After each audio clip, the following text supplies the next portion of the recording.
कितनी खामोशी और सुकून है ना यहाँ। बहुत सुकून है यहाँ। मुझे बहुत अच्छा लग रहा है तुम्हारे साथ यूँ खामोश खड़े रहना। ऐसे लगता है कि घंटों भी अगर मैं तुम्हारे साथ यूँ खड़ा रहूँ ना तो बोर नहीं होऊंगा। तो फिर खामोश रहे ना। हाँ, इस खामोशी में सुकून तभी मिलेगा जब तुम अपने सारे दर्द दुख गम इधर से नीचे फेंक दोगी। मगर वो कैसे? तो बॉटल लाई हो ना स्टिकी नोट्स वाली? हाँ लाई हूँ। क्यों? हाँ, कहाँ है? गाड़ी में। मगर क्यों? अरे लेकर तो आओ बाबा। अच्छा लेकर आती।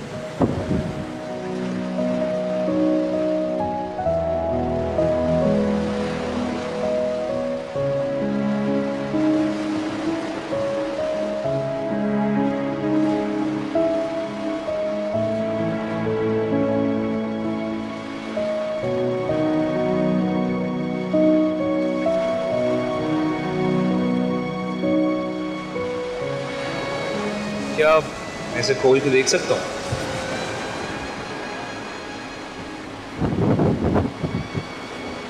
जैसे आपकी मर्जी। मैं मजाक कर रहा हूँ, मैं क्यों खोलूँगा इसे?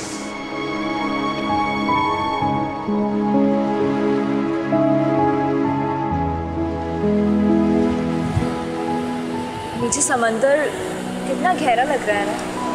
तो क्या कर रही हो ईमान? सॉरी।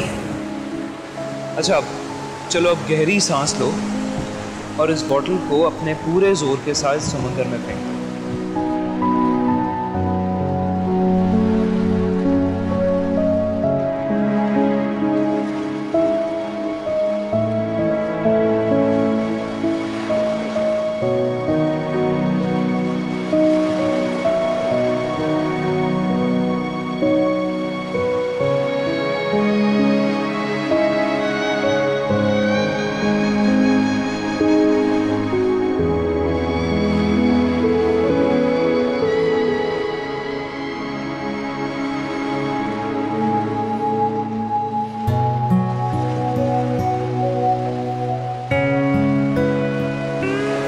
ईमान, समझ लो तुमने अपनी सब तकलीफ़ें इस समंदर में फेंक दी। अब तुम्हें कोई तकलीफ नहीं पहुंचेगी इंशाल्लाह।